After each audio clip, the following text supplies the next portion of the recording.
Este programa es presentado por English Spot, Teaching the Future. y Camerino, Professional Makeup.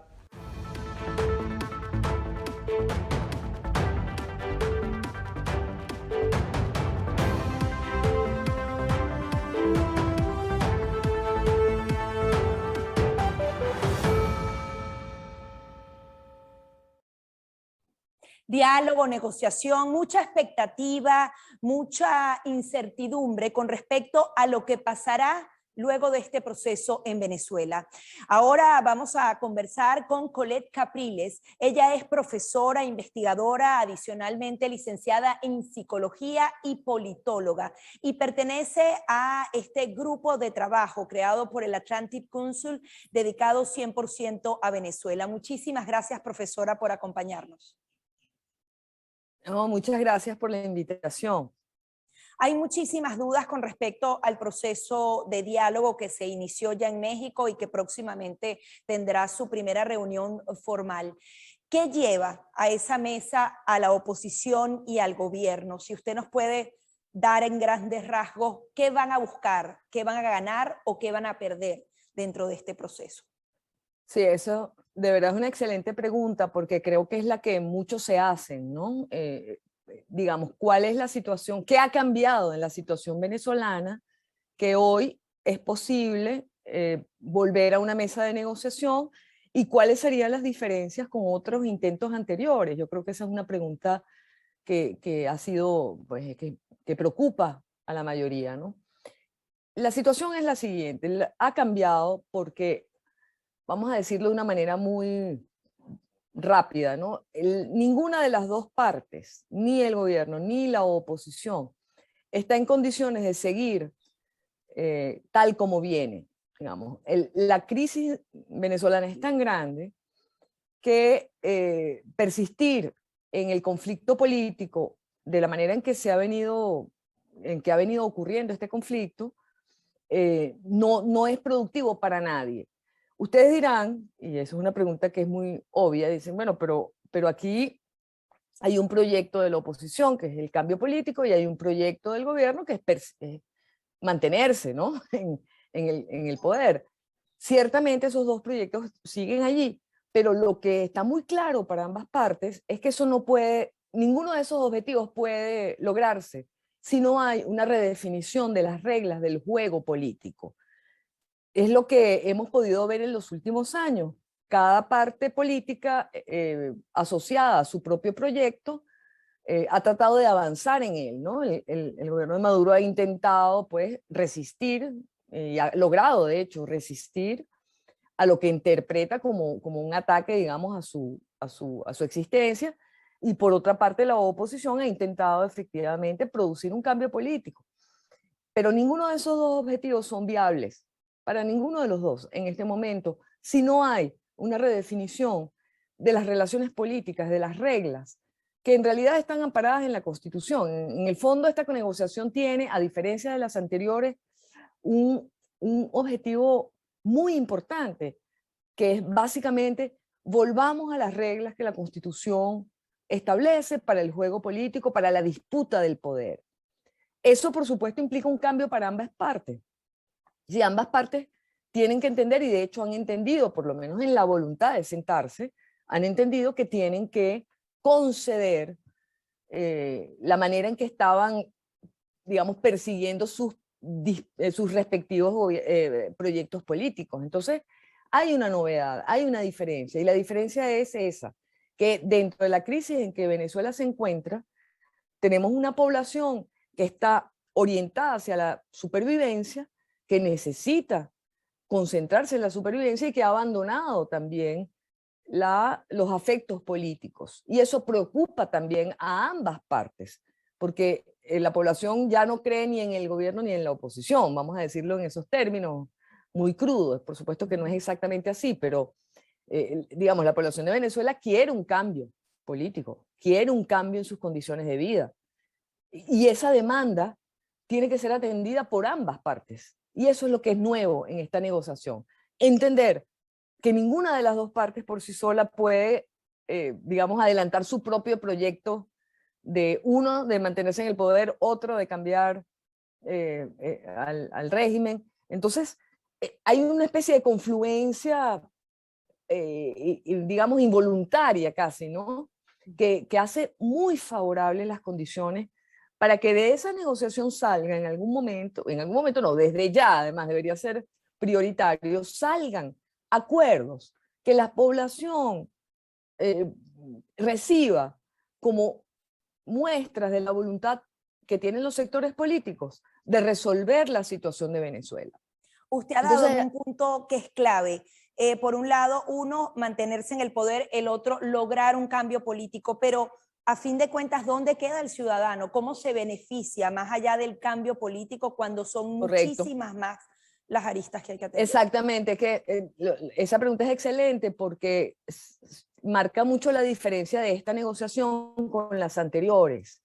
Es decir, las anteriores negociaciones han estado concentradas en buscar fórmulas para acelerar el cambio político, que no, por supuesto, no han dado resultados, pero esta vez, tanto los negociadores de cada parte como la comunidad internacional está entendiendo que lo que necesita Venezuela, más allá de un cambio político, que lo necesita evidentemente, lo que necesita es también la reconstrucción de sus instituciones, la reconstrucción de un Estado que está desmoronándose, que ya no puede cumplir sus funciones, ni siquiera las funciones clientelares y populistas, ¿no?, de todo este periodo anterior, se pueden ya cumplir porque la gestión del Estado está muy deteriorada, la capacidad de producir políticas, de atender a los servicios básicos, de construir reglas económicas, la confianza incluso en la misma capacidad de crear reglas.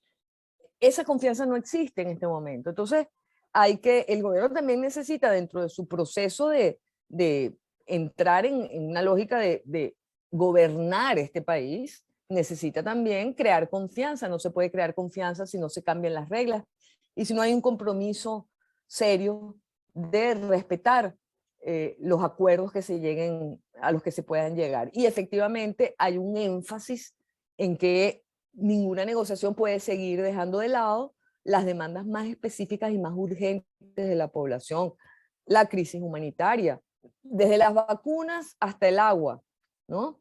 Desde el Programa Mundial de Alimentos hasta el servicio eléctrico. Es decir, la población, mientras no perciba que hay una mejoría en su condición de vida, no se puede activar políticamente. Ahora, ¿usted ve posible que sabemos que se basa en nada está acordado hasta que todo esté acordado, pero ellos hicieron una salvedad allí que en el camino pueden aprobar? ¿Eso va enfocado al tema humanitario? Exactamente. Esa es la situación. Si uno lee con atención el memorándum de entendimiento, uno va a encontrar, como dije antes, una cantidad de diferencias radicales con otros procesos de negociación. El primero de ellos es que el objetivo formal es la reconstrucción de unas reglas de juego político. Así en abstracto, pero lo que eso significa es, tiene que haber reglas de juego para que el gobierno pueda gobernar, para que la oposición pueda hacer oposición y para que en el futuro se pueda disputar el poder mediante elecciones libres y confiables, ¿no? Eso es lo que está implícito en el objetivo. Pero además en la agenda y en las premisas, efectivamente, se estableció algo que es un poco paradójico, ¿no? Porque se afirma primero que nada está acordado hasta que todo esté acordado, pero inmediatamente a continuación se establece que es posible y están dispuestos, pues es lo que están diciendo, a crear algunas condiciones previas a través de algunos acuerdos sectoriales, parciales, que avancen la negociación, que ayuden a la gente a tener confianza en que la negociación puede tener éxito en el plano político. Entonces, el papel de lo humanitario y en general de la agenda social, de toda esa deuda social gigantesca y monstruosa que se ha venido acumulando, es fundamental en esta negociación y eso no había ocurrido antes. La idea fundamental es construir acuerdos que puedan hacerle ver a la población que mediante acuerdos políticos es posible mejorar la condición de vida de cada uno y, por lo tanto, mejorar las capacidades que tiene cada uno de ejercer su soberanía política. Nosotros, mientras la gente esté pendiente de la supervivencia, su capacidad de decidir políticamente está muy disminuida. De modo que esto es algo que favorece fundamentalmente las posibilidades del cambio político, en mi opinión. Ahora bien, hay otro punto que podría ser interesante. Yo creo que los actores, que deberían ser más que dos partes, están forzados a negociar. O sea, quizás en otros era más fácil irse, pero en esta ocasión, y usted lo señalaba en otras entrevistas, no es que vayan a ganar algo, sino que no pueden perder más, porque siempre van a estar peor. ¿Esto podría facilitar que de verdad se alcancen cosas concretas en este proceso? Tal cual, yo lo he dicho y lo has dicho muy bien, el riesgo de abandonar la negociación es que cada actor puede estar peor. Y eso es algo que no había ocurrido antes, ¿no? Porque en teoría de la negociación hay una cosa que se llama siempre la mejor alternativa a la negociación. Cuando cada parte tiene una mejor alternativa que negociar, probablemente termine adoptando esa mejor alternativa, ¿verdad? Claro. Bueno, esa mejor alternativa hoy no existe. Es decir, lo que puede pasar es que cada parte siga como está, y eso significa no poder avanzar, no poder consolidarse. Entonces, sí hay un riesgo de perder más de lo que se gana sentado, si se sale, ¿no? de la negociación. Eso es una cosa. Y lo otro es que tiene, de nuevo, hay una población más organizada, con muchísimo más capacidad también de incidencia. Y eso es muy importante, ¿no? La sociedad civil ha venido desarrollando actividades que van en el sentido de la negociación. Y eso siempre va a ser un factor fundamental en esto. Es más, ahora va a ser un factor más fundamental. Pero además, la comunidad internacional está alineada con esta visión. Y eso es algo nuevo también. La comunidad internacional que entiende que debe contribuir en lo posible a resolver el conflicto político, entiende también que lo tiene que hacer siguiendo las dinámicas del conflicto venezolano, sin imponer también fórmulas que no necesariamente se adaptan, y está dispuesta, está muy alineada con esta idea de que lo que más importa en Venezuela es construir las reglas para que la Constitución vuelva a estar vigente y para que pueda haber un cambio democrático en Venezuela. Ahora, ¿cuál es el papel de la sociedad civil en todo esto? ¿Tienen que estar en la mesa o no necesariamente pueden trabajar toda esa reinstitucionalización del país al margen de lo que se decida? No, es que la mesa, como ustedes saben, tú sabes, en el memorándum de entendimiento se explicita que la sociedad civil tiene que tener conexiones con la mesa de negociación y se está creando unos mecanismos para eso. En este momento todavía eso está en proceso, ¿no? Entonces creo que podemos... creo que esta es una negociación en la cual la sociedad civil va a tener un papel muy importante, pero no la sociedad civil, las distintas sociedades civiles, porque aquí hay una variedad también de actores, ¿no? Entonces, le toca también a los negociadores crear de alguna manera una instancia en la que puedan recibirse todas estas demandas, todas estas propuestas de la sociedad civil que contribuyan a generarle el piso de legitimidad y de gobernabilidad, digamos, que digamos, permite que la negociación se sostenga en el tiempo, porque esa es otra característica también de esta negociación, que está pensada para que se vaya desarrollando en el tiempo. ¿Y debe ser larga, debe ser corta? ¿Cómo la ves? Debe ser larga, en mi opinión tiene que ser larga. ¿Por qué? Porque precisamente parte del mecanismo es ir creando confianza. Sí, el problema es que tenemos, los actores no se tienen confianza entre sí. La población no tiene confianza en los actores políticos, ni tampoco en un proceso de negociación. Hay que crear esa confianza con resultados. De modo que los resultados tienen que no solo darse y ser visibles, sino además estar garantizados. Es decir, que la gente sienta que hay garantías de que efectivamente esos acuerdos se vayan a cumplir. Y esa base de acuerdos tiene que servir para entonces construir lo que podría ser la negociación propiamente política. Entonces ahí hay una dinámica que yo la veo con optimismo en el sentido de que es nueva, de que muestra una distinta voluntad de los actores, y veo con mucho optimismo también la alineación que tiene la comunidad internacional con este modelo de negociación, cosa que no había pasado antes. Ahora, ¿cómo entender dentro de todo este proceso las elecciones regionales? Hay quienes dicen que es apenas un paso para alcanzar objetivos mayores, las garantías no están dadas, ni siquiera la oposición se ha puesto de acuerdo sobre ir o no, pero al final tenemos que pasar por noviembre para poder alcanzar en el futuro más garantías. Yo creo que así debe verse, ¿no? Las elecciones como proceso tienen que tener por objetivo fortalecer la institucionalidad electoral por una parte y fortalecer el músculo político también de los contendores, digamos, en este caso de la oposición, que es la que está más debilitada desde el punto de vista electoral. Esperamos que en estos días puedan hacer un anuncio de participación que nos deje claro a los venezolanos qué es lo que se pretende, pero esencialmente lo que es importante es recorrer este camino electoral como un ejemplo de fortalecimiento, de también ver además cuáles son las condiciones que todavía no se han logrado, porque hay que decir esto, el nuevo Consejo Nacional Electoral ha avanzado en la reconstrucción de varias de las condiciones electorales que han sido tradicionalmente pues una petición de la oposición. Eso se ha hecho. Ha habido allí negociaciones y concesiones importantes de parte del gobierno para construir un avance, digamos, institucional. Ahora, eso lo vamos a ver el día de las elecciones, a ver hasta qué punto en verdad esos acuerdos son funcionales para tener una mejor calidad de las elecciones. Y yo creo que ese debería ser el objetivo de estas elecciones. Probar el mecanismo y ver exactamente dónde están las fragilidades de la oposición en cuanto a su capacidad electoral y fortalecerse, porque yo lo pondría así para quienes nos oyen. Es imposible llegar a unas elecciones presidenciales, que en definitiva va a ser el método con el cual se dirima el ejercicio del poder en Venezuela. No se puede llegar a esas elecciones presidenciales si no hay una reconstrucción de todo el sistema electoral y una reconstrucción de la relación política y electoral que tiene la oposición con su base electoral. Aquí ha habido unas pérdidas muy grandes, ha habido la pérdida de la diáspora, la pérdida también de confianza de muchos de los que están aquí con la oposición y con los liderazgos de la oposición. Eso hay que reconstruirlo y es posible hacerlo, porque permanece entre nosotros el anhelo de cambio. O sea, eso es algo que hay que conservarlo y cuidarlo.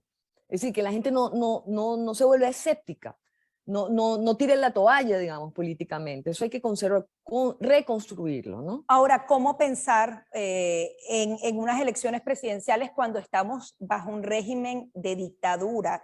¿Maduro se va a prestar a medirse en unas elecciones libres? Bueno, pero a eso depende, porque la apuesta del gobierno de Maduro es a que si ellos mejoran su gestión pública, ¿verdad? Podrían llegar a estar en una situación parecida a la de Chávez, no sé, en el 2006 o en el 2008. Es decir, en donde ganas elecciones limpiamente porque tienes en verdad la popularidad que no tiene tu adversario, ¿no? Es decir, tienes una confianza que tu adversario no tiene. Ese es el modelo. Entonces, ¿cuál es el punto aquí? El punto es verdad que el gobierno, mientras no tenga las condiciones para competir abiertamente y poder recuperar su base electoral, se va a comportar como lo ha venido haciendo. Es decir, en elecciones que no tienen condiciones de ningún tipo. Pero eso es parte de la negociación. Dice, bueno, es perfecto, vamos a reconstruir el sistema electoral para elecciones libres y usted compite. Y usted compite, está bien, con mejores condiciones de gestión. Tal vez sin sanciones, mejorando su capacidad técnica, recuperando su base electoral. Ese es el trabajo que usted tiene que hacer como gobierno. Hágalo, pues. Digamos, ahí es donde está la concesión, ¿no? Uno le puede decir al gobierno, bueno, perfecto, levantemos sanciones, todo lo que usted quiera para que usted gobierne y nos midamos en competencia libre en unas elecciones presidenciales. Ese es el proyecto, ese es lo que yo creo que se le debe plantear, lo que se debe plantear en la mesa de negociación. Entonces, hay que entender que, en definitiva, tiene que ser la soberanía popular la que decida quién gobierna este país. Es decir, esto no es una lucha moral entre el bien y el mal. Esto es un asunto en donde hay que devolverle a la población los instrumentos para decidir libremente qué proyecto político le parece mejor.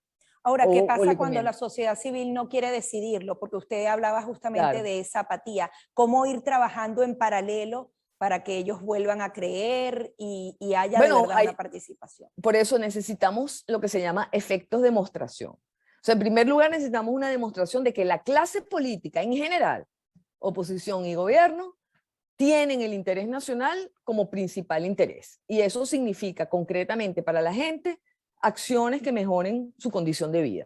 Esa va a ser la primera señal. Y la otra es el trabajo político que la oposición tiene que hacer para recuperar sus estructuras de base, para reconstruir la unidad política, para reconstruir, para hacer la oferta de futuro que compita con la de un chavismo que está cansado, que tiene que reinventarse, que tiene muchísimo más peso encima, ¿no? Entonces, esa es la alternativa. Yo creo que hay que trabajar en los dos ámbitos. Por eso es interesante en la negociación que haya como esos dos lados, ¿no? Hay por una parte de la negociación política, pero hay una parte de una agenda social que va a tener, que no es que la tengan ellos en la cabeza, es que se les va a ofrecer de parte de la sociedad civil y de la sociedad en general, que yo creo que ellos tienen que atender.